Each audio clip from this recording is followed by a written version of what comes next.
Welcome to the WP Builds podcast, bringing you the latest news from the WordPress community. Now, welcome your hosts, David Wormsley and Nathan Wrigley. Hello there and welcome to the WP Builds podcast once more. This is number 127, entitled The Importance of Keeping Logs from Your WordPress Websites with Robert Abela. It was published on Thursday, the 9th of May, 2019. My name's Nathan Wrigley from pictureandword.co.uk, a small web development agency based in the north of England.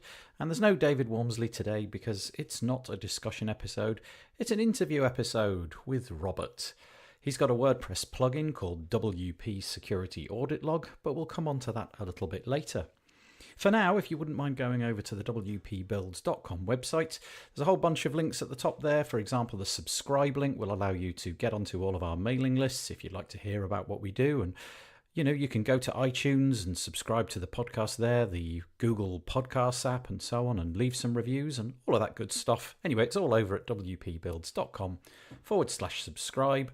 We've got a whole bunch of deals, including today's plugin, WP Security Audit Log, on the deals page at wpbuilds.com/deals. Whole bunch of plugins over there, so go and check them out if you're minded to buy some plugins.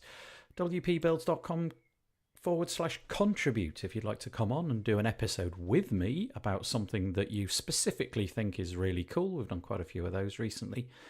And last but by no means least, wpbuilds.com/advertise if you would like to have your product or service promoted on the WP Builds podcast. We'll happily do that for you. We've got banner ads and audio ads, and the audio ads sound a bit like this.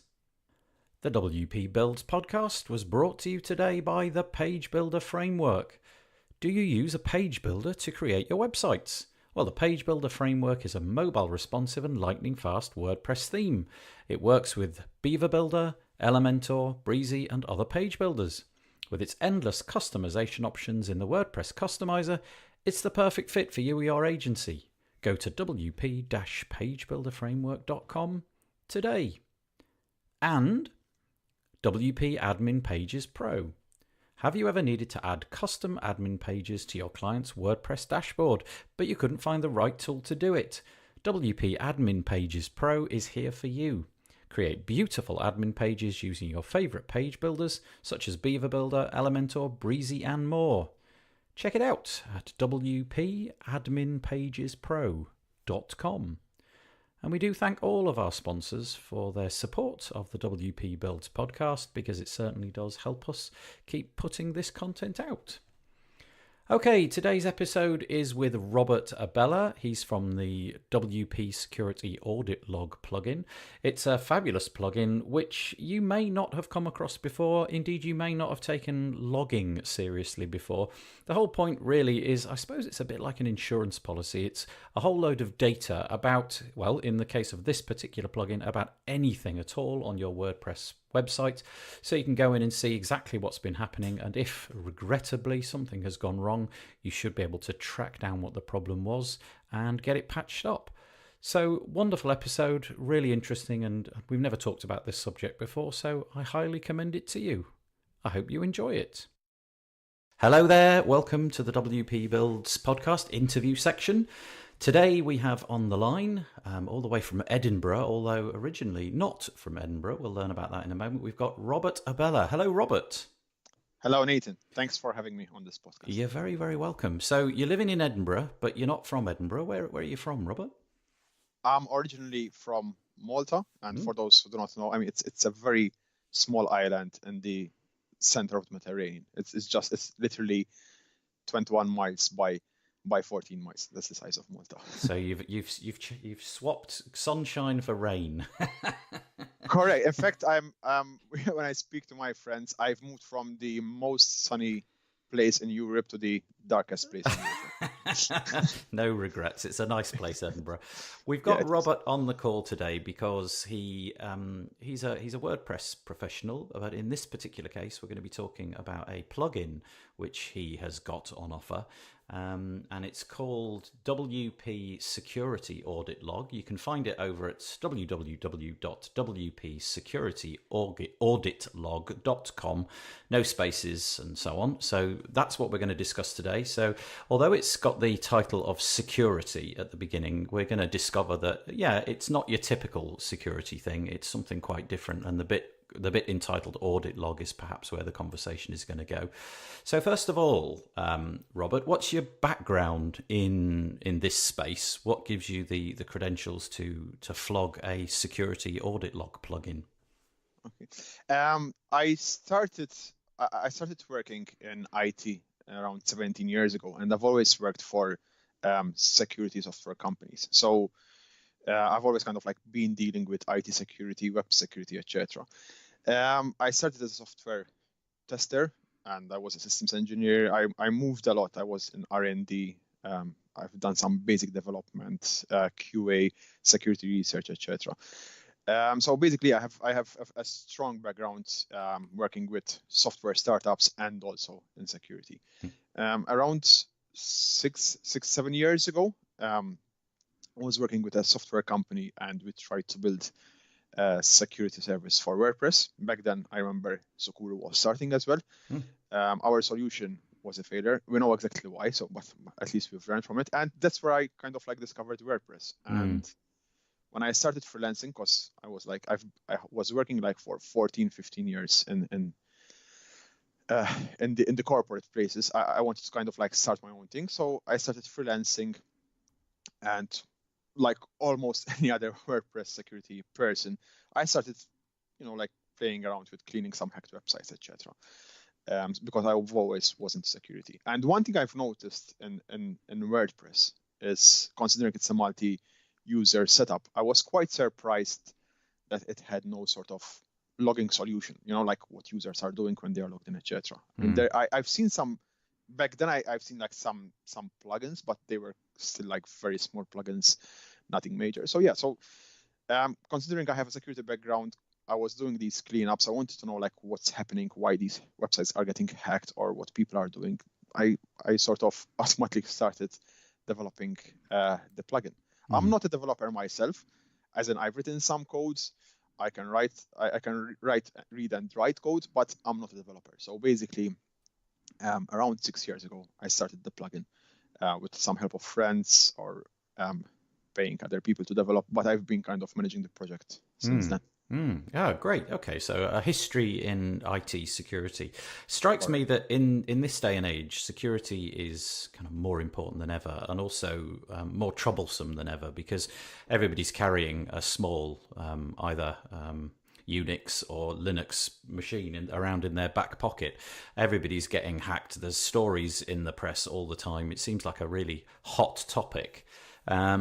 So you say that there's absolutely no security log of any description in WordPress. So what kind of things, if we were to install your plugin, so WP Security Audit Log, what would we notice if we first opened it up? What kind of things is it starting to log? And we should probably tell anybody who's not used any kind of logging before that logging is essentially, it's how to describe it. It's almost like a spreadsheet of things that have happened on the website. So at that point, I'll hand it over to you. What would we see in your plugin?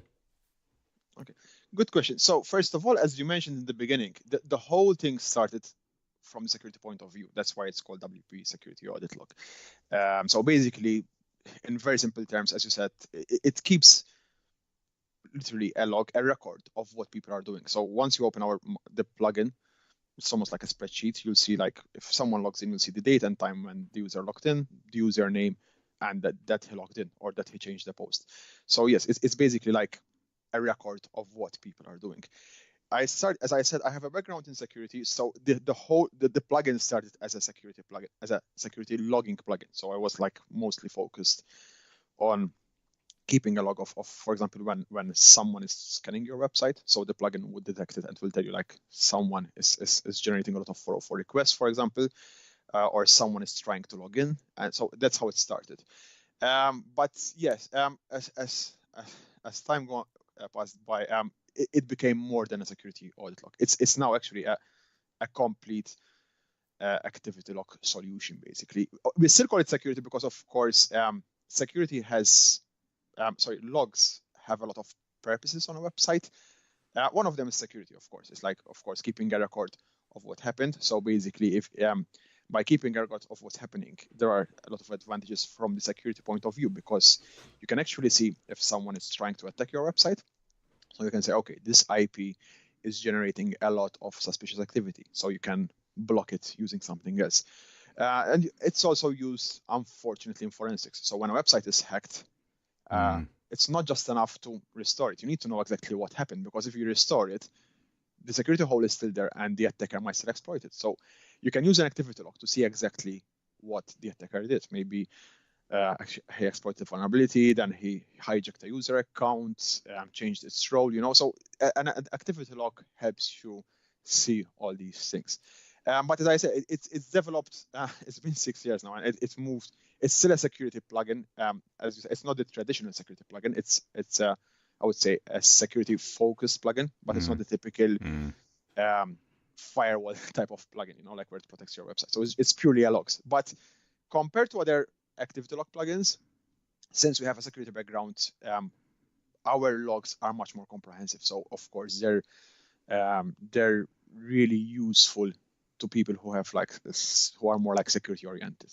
So for example, if you have a flower shop, let's say, website, like 1-2 users only, most probably there are simpler plugins which report a bit less details and might be enough for you.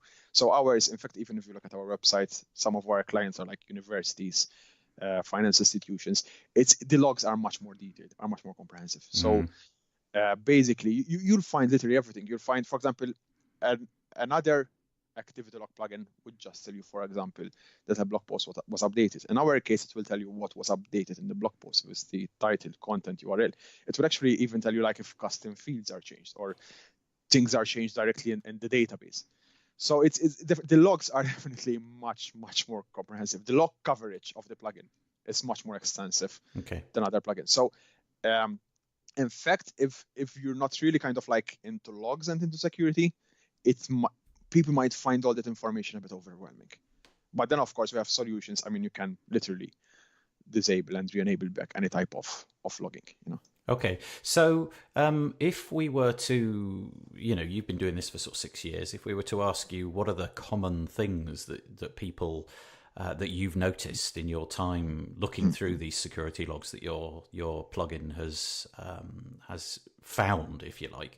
What are the common things that a user should be looking for? What are the common rows or columns that people should be checking out?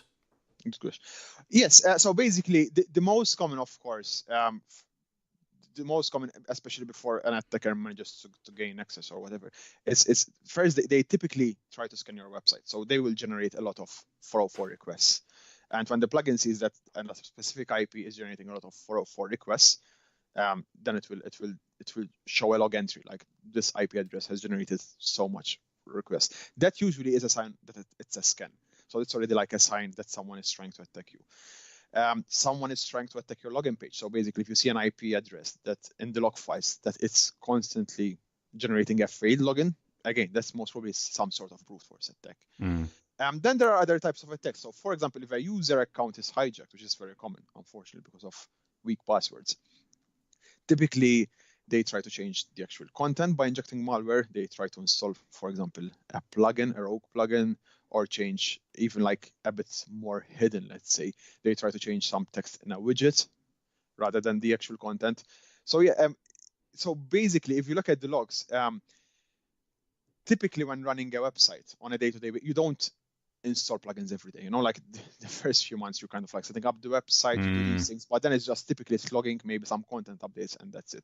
So you have to keep an eye off, especially if you're a small number of users, and especially if you use rows. For example, an editor cannot install plugins, so if you see any activity that is typically not associated with that user, then of course that raises some suspicions. So you have failed logins, a lot of 404 errors, maybe a change of user role. That's not very common. installing of plugins, and changes of things like widget content. It depends, because I mean, people change content. It's all about content. But changes of content in widgets and or custom fields or direct changes to the database, those are definitely things that raise suspicion. Okay, that's great. That's really interesting. The next thing I'm going to ask is about the options in the back end, and I don't know if it's possible for you to list all of them. I'm wondering if you could tell us what the possible columns that we could see in this audit log are. So if you could tell us everything that it's possible to log. So, for example, you mentioned that if somebody changes their user role, that will be logged. If somebody updates content, that could be logged. If somebody updates or adds a widget, that can be logged. Could you, although it might take a little while, are you able to go through a list of the things that the plugin is able to log for us? Because our listeners are fairly technical and they'll probably get it. Good. It's a very extensive list. That's why I said in terms of coverage, our plugin is very extensive. And I have a complete list available on the website, which can give you the URL later. But in general, in a nutshell, so basically it logs all type of user activity, so logins and logouts, failed logins. If a user has been blocked, from logging in, and then when it comes to posts, it's literally, I mean, it lets you know, like when a user published a post or modified a post, change the category, URL, author, status, visibility, date. If they edit custom post. Sorry. By the way, when I talk about posts, we're talking about any type of post. Yeah, any post. Yeah. Post, page, custom post, etc. It also monitors the custom fields in posts. So if someone adds a custom field, removes a custom field, or modifies the title or the actual content of the custom field. And it also monitors the themes and plugins. So any theme install, uninstall, deletion, update, and changes in plugins, it will alert you as well. It monitors widgets, the WordPress menus. So if you add a menu, remove a menu, change the order of things in the menu, or change any of the settings in the menu. It will also keep a log of comments. So basically, if a user posts a comment, deletes the comment, approved, marked as spam, etc. The WordPress settings. So you have settings like the WordPress time zone, the admin email address, the permalinks, and all these things. It keeps a log. So whenever someone does these changes as well, it will keep a log as well. And one of the user profiles. So if a user changes the name, email, surname, display name, the password, if a user changes the role of another user or resets the password of another user, it also reports it. One thing which is really really happy about, which is really like something that really sets us apart from all the rest, from all the other activity logs, is we also have a file integrity scanner. So basically, if a file changes on the website, if a new file is added, a file is deleted or changed on the website, it will alert you in the activity log as well. So you can see in the activity log, for example, file XYZ was added to your website, or file index.php was modified. The good thing about it is it's not limited to WordPress. So basically, any file under the WordPress root. So even if you have like some custom software or custom plugin, whatever, if something is modified in those files, it will alert you. So it's not limited to WordPress. It's just a file integrity scanner for all the files in your WordPress website. That's absolutely fascinating. That was one of my later questions: is can it handle things outside of WordPress? That's really cool. I'd like to get onto that in a little bit. So all of that, it sounds to me, in effect, it monitors everything. Could be a good way to sum it up. That's going to be a bit overwhelming for me if I was to see all of that displayed. Presumably, I can switch certain things on. So, for example, I don't want to see about changes of widgets. I can turn that off, and I don't want to see about it. Is it possible to filter that giant spreadsheet? Because even the most even a site with not a lot of interaction on the back end probably is still going to be generating a huge amount of logs with page views and things like that. Is it possible to sort of filter down to these things? So show me user things, show me widget things, show me amendments to content things. Can you do all of that? Yes. First of all, I agree. Yes. In fact, to be honest, until version 3, until earlier on this year, kind of like since version 3, we started improving the plugin to make it kind of like more user friendly. Why? Because the plugin, as I said originally, was built from security point of view. And it's a mistake I've done, but I always expected that anyone who's using the plugin is familiar with these things. No. Exactly. But it was a big mistake. So basically, I understand nowadays that sometimes you install the plugin, as you said, you're a hobbyist, you have someone is a hobbyist, they install the plugin, like, whoa, all of a sudden all this information, and they uninstall it. That was something very common. So what we're doing now is a bit different. First of all, we're really improving the plugin from the usability point of view. We have, when you install the plugin, we have a startup wizard that will tell you, like, we have 2 levels of logs, let's say. We have the basic log level and the geek log level. The basic doesn't report like all the, I would say, under the hood activities like custom field changes, direct database changes, etc. And the geek, of course, is the fully blown. But apart from those 2 levels, whenever you want, if you see a particular log event ID that you don't want to be informed about, if you just hover the mouse over the event ID, you get the option to disable that event. So you no longer, that event about, I don't know, for example, you don't want to know every time a user changes his surname. You can disable those type of events. So in the future, whenever a user changes his surname, you don't get that event. Though we have an entry in the settings, and users can go in this entry, it's called enable disable events, and they can literally skim through all the events there are and enable or disable anything they like. So if there are, I don't know, roughly, I think there are hundreds actually of different events, the users can see them all, like user changed his name, user login, and can enable or disable any of them. So which is good, because users, in fact, what I personally recommend, if someone is new, I would recommend disable everything and only enable like 10 or 20, like the most important for you, like a user login, user change the password, failed login, like the most critical. And once you're kind of like comfortable with that and you'd like to see more detail, then start adding. Sometimes it's easier to switch off everything and start slowly rather than have everything sometimes like all those logs and trying to disable one by one, it can become a bit overwhelming. Start simple and work up. So presumably because it's not a traditional security plugin in the sense that it's not a web application firewall, it's not trying to block connections, it's not trying to figure out this IP address is malicious, just disallow it for 30 seconds or something like that. It's just trying to give you data on everything that's gone on in the back end. Now, I guess that requires a certain degree of manual interactions. Let's say each week you go in and you troll through the logs, give it a certain amount of time. Is there a recommendation that you have for a typical website owner such as myself? Is there a recommendation of what the protocol is that you should set up? A weekly quick scan, a monthly deep dive? Is there a suggested way of keeping on top of these logs and kind of purging them after a certain amount of time so that they're not using up space on your hard disk?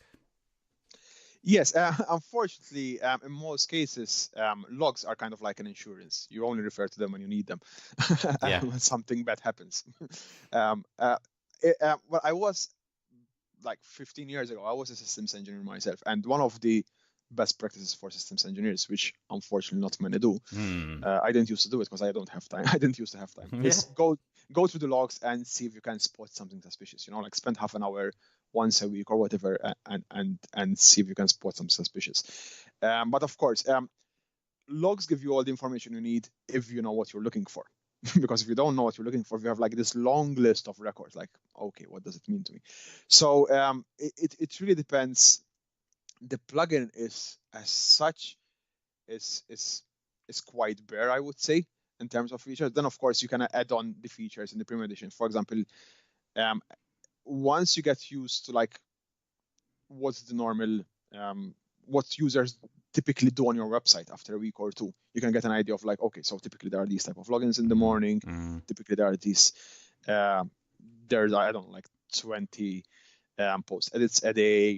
You need to kind of like start learning what's the typical activity, and then of course once a week, if you can dedicate half an hour, can see if you can spot something suspicious. How do you spot something suspicious? Every type of event. So for example, a user login always has the same ID. It's ID 1000. So whenever you see ID 1000, that means there's a login. And of course, there will be the username, role, password, the IP address, from where, the date. But 1000 means a login, always. But 1003, for example, means a failed login. So whenever you see a 1003, you can just take a look. Again, it's about learning about the behavior of your website, learning a bit more, studying a bit the logs, and trying to understand more. We do have those. The free edition is purely logging, and we do not limit in any way the logs. So the free edition is purely logs, and you can see all the logs. Of course, there are tools which we can talk about later in the premium edition, which can help you kind of make more sense and automate much more of these processes, without having to look into the logs every week. Yeah, I guess it's one of those things where, with the benefit of hindsight, if your website regrettably has been hacked, it'll be your constant regret that you didn't make your security logs your constant study. You'll be thinking, oh, I wish I'd spent the time every day looking through the logs. Good Lord, it would have been, would have saved me a load of effort on this end. That's kind of where my question was coming, really. Is the idea of going through it once a week, just a quick scan or something, and with the best will in the world, you're just not going to do it. And I'm imagining that somebody, a typical WordPress website user of the however many millions of installs they are, they're not going to do this. So it sounds like the job for a kind of WordPress professional, somebody that's built the site, maybe could take this on as a task, maybe part of a care plan or something. You could throw in, well, we'll inspect your logs once a month for an extra little fee. That kind of thing might be quite useful. Really interesting. Now, although it doesn't sort of do sort of security detection, is there anything that it does do? So, for example, to alert you that something is going on, can you set up triggers? So, for example, somebody is repeatedly logging in, getting this 1003, and it's failing. Does it have anything to make you come back in and look through the logs? Something to force your hand a bit? There's something fishy going on here. Please come and inspect the logs before it's too late. Yeah, good question. In fact, that's kind of like where I was going, like into the premium feature. So in the premium features, there are quite a few.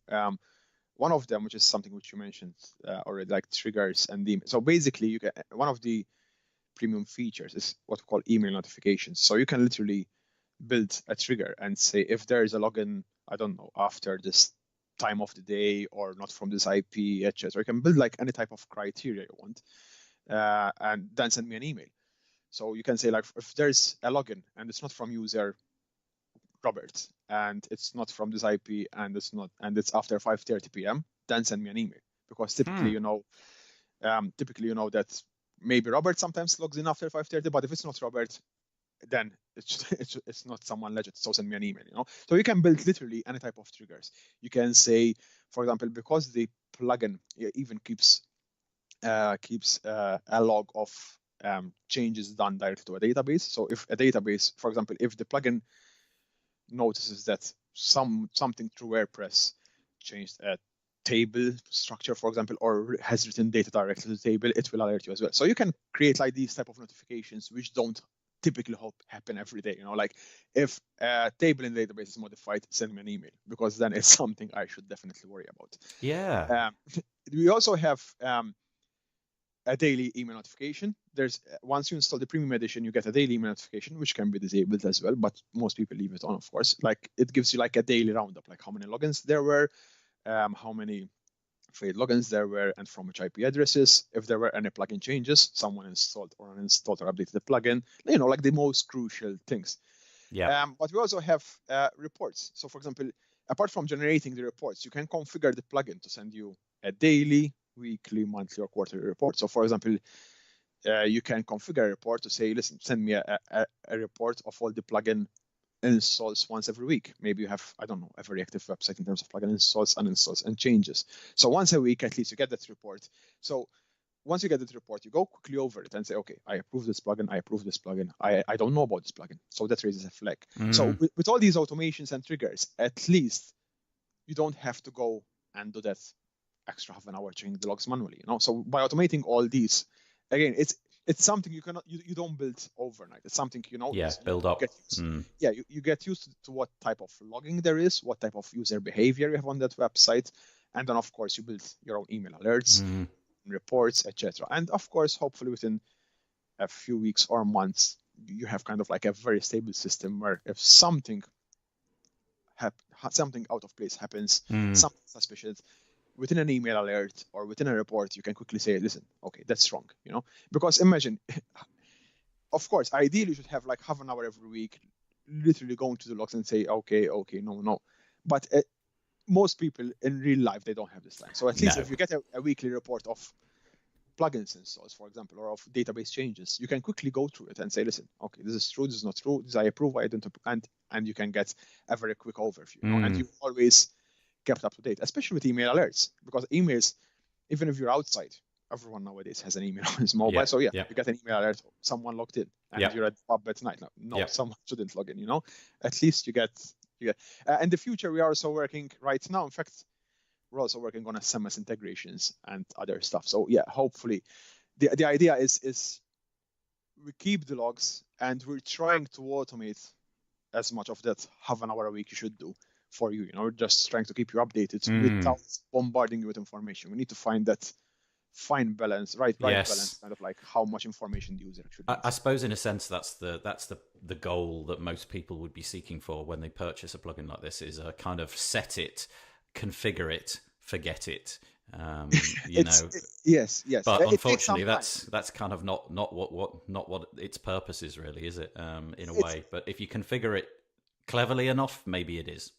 Yeah, it's a comprehensive solution, and if it depends also on your website. So, but yes, hopefully within a few months after learning about the behavior on your website and learning about the features on the website, you should find some sort of right balance. Yeah, maybe at least only you need to check the plugin once a month or every 2 months, just to maybe add a trigger or modify a small trigger. Yeah. But the whole picture should be covered.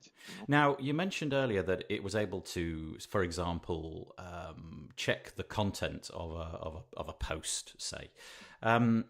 Does a lot of the settings are kind of binary? Somebody logged in or they didn't log in. Somebody using this administrator account or they weren't. Whereas the post content is a bit more difficult, isn't it? Let's say somebody has decided to hijack your website simply to deface it and put some links in. Is there a process where, like, you can carry out a differential? You can look at what it was and what it is, so you can figure out, there's the little line which shouldn't be there. Yes. In terms of content, when we talk specifically about content, WordPress has its own built-in revision system, and we use that revision system. So basically, when there is an actual content change, you get this event in the activity log, and it says Robert changed the content of blog post A.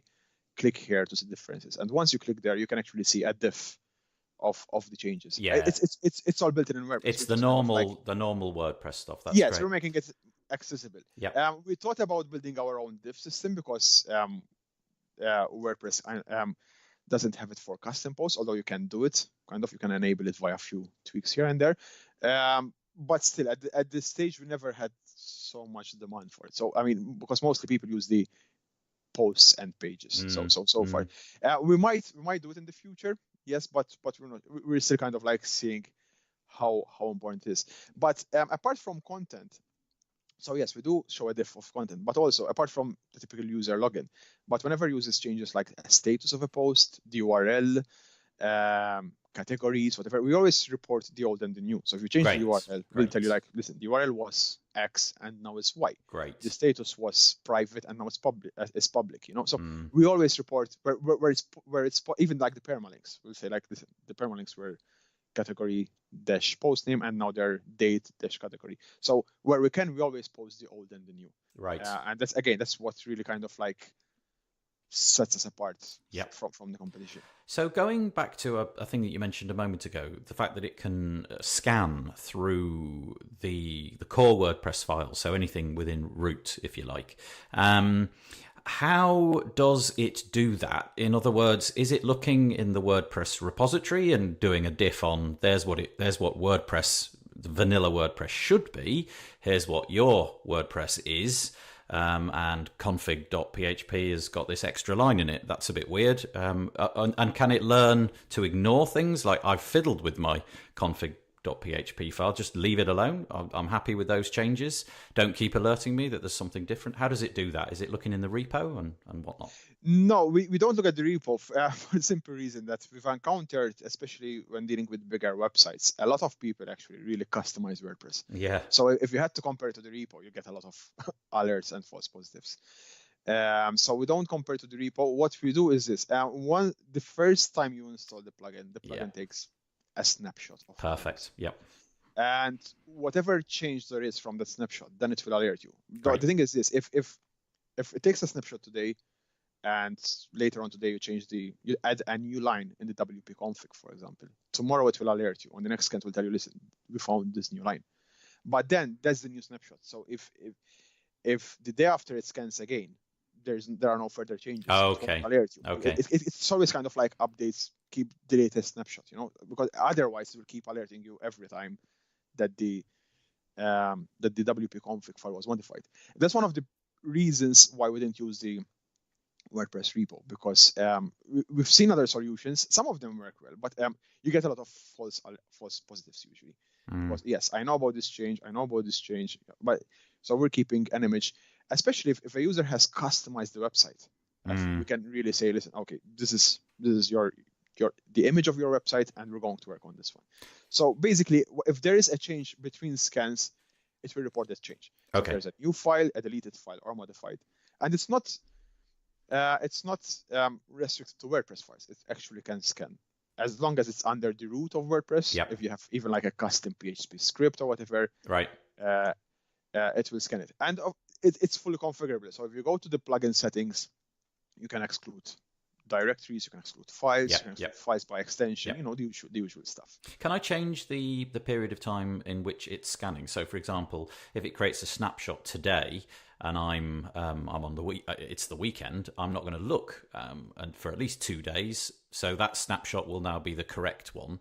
But the attack took place Friday afternoon. I missed it. That one of my files got changed. But by Monday, when I'm going to be looking at it again, the snapshot's now saying this is all legit. Could I say, do this monthly, do this weekly, or can I do weekly and monthly? Yeah, it's all configurable. So you can configure both the frequency, if it's daily, weekly, or monthly, and you can configure also the time. I think, I'm not sure, but I think by default, the plugin scans, I'm sure it scans once a week, but I think it scans it on Sunday at 2 a.m., something like that. But yeah, you can configure all that. You can say, listen, scan it daily and at 8 p.m., for example. So that's all configurable. The thing is, it's many people worry about performance. It depends on the size of the website. But by default, most images and non-executable files are excluded from the scan. So, and those where typically people have a lot of files, so you shouldn't worry. But to just give you an idea, we've done some tests on a very small server, a test server, it's not even a live server. And on average, the plugin roughly scans around 17,000 files in around 5 seconds. So it shouldn't be a big issue. No, wow, that's impressive what you can do these days, isn't it? Yeah. Now, exactly. One of the things that struck me when I was thinking about this was, obviously, it kind of feels a bit like an insurance policy. You've got this log, something's gone wrong, you've spotted that there's an error. Maybe you can go in and clean it up yourself. Maybe you're going to hand it over to a third-party service to fix it up, in which case this security log would be manna from heaven. They would love it. Wow, great, somebody bothered. We can find out what went wrong. Easily, as opposed to trying to figure out one file at a time. But what if my site is taken offline? They change every conceivable username and password, maybe even delete the thing. God help us. How on earth do we get to the log? Very good question. I've seen cases where it happened in the past. The logs by default are stored in 2 tables in the WordPress database. So yes, if the website is hacked, the chances of the logs being tampered are very high. Or as you said, if they delete the database, there are no logs. But in the premium edition of the plugin, we have what we call the database tools and integrations feature. So basically, you have quite a few options. You can you can configure the plugin to store the activity log in an external database, which is not WordPress. So you can store the activity log on a different database on the same server, or on a different database on a different server. So you're kind of like taking it far away, segregating it from the WordPress install. But apart from that, you can also configure mirroring. So nice. You can, whenever the logs database is updated, there's also a mirroring, and you mirror the logs to another database, or to syslog, to Papertrail. Right now, we're also working on a Slack integration. So yes, you can mirror your log somewhere else. So basically, if the database, the original database where the WordPress audit logs are stored, is destroyed, then you always have the mirror which you can refer to. Ideally, of course, the mirror should be a different solution like Slack, syslog, or even on an external database, but it's not on the same server. So at least if the WordPress server is attacked, you still have something which is intact. So it mirrors just the tables that create this audit log. It's not mirroring the WordPress database en masse. It's just the just the logs. Yeah. Correct. So how do you then go about viewing those? Would you need to install, a typical WordPress user, would they just install WordPress again and, somewhere else and view those, download it from the mirrored site and so on? Yes, at the moment, to be honest, there is no, we don't provide an automated, easy to use solution, to be honest. And we are thinking of developing, a sort of utility that can help you automate that process. But yes, if that had to happen at the moment, all you have to do is install WordPress again, and import the logs in the same WordPress database. And once you install the plugin, you can actually read those logs. So the process is a bit manual. Yeah. But yes, it is yeah.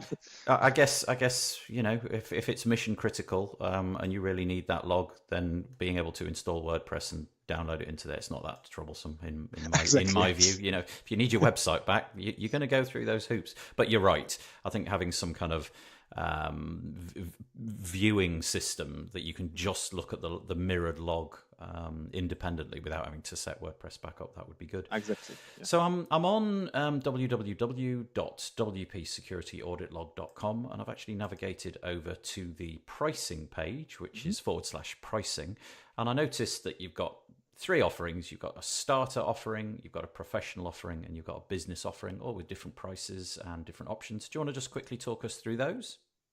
Sure. The starter edition is basically only has 2 premium features, which are the email notifications and the search, which are quite frankly the most useful for most bloggers, hobbyists, or small business websites.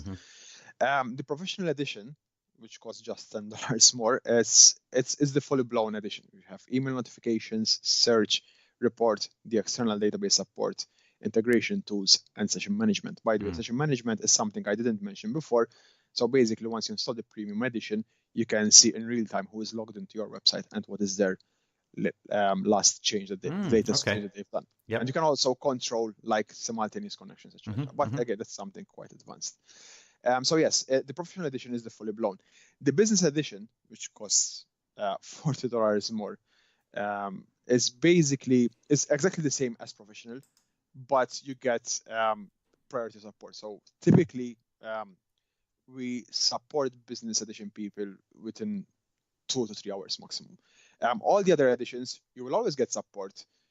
Typically, we have quite a quick response rate, but you are guaranteed a response within 24 hours. And the business edition, you are guaranteed a response within 4 hours. So, So especially if you have bigger customers for like in the finance industry, etc., typically they go for the business, of course.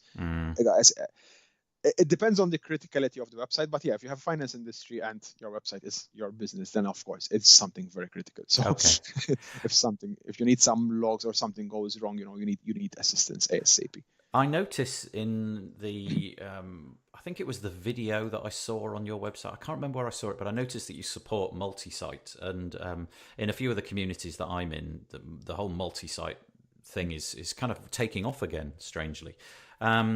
I was wondering how the pricing worked for multi-site. So, for example, could you get away with a single site license on a multi-site network?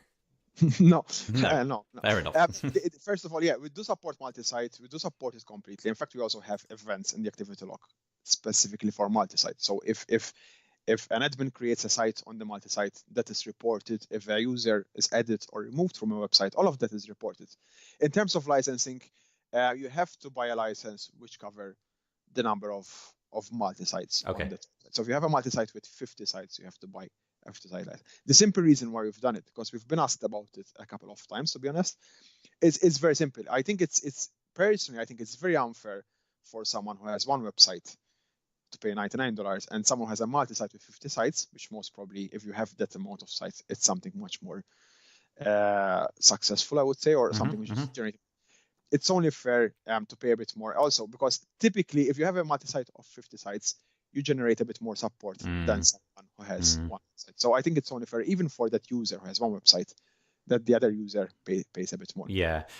So the pricing page typically just shows up to 25 licenses per Yes. account here. Presumably there's a contact us now button for agencies. If they've got a requirement to go over 25, you can reach out and see what's what. Correct. Yes. In fact, we do have different pricing. So the pricing page, as you said, shows up to 25 sites. If you have an enterprise or an agency, there are like contact us now buttons, and you can contact us and we can discuss different price. In terms of pricing, we typically we have very good volume discounts. So okay, that's all sounds great.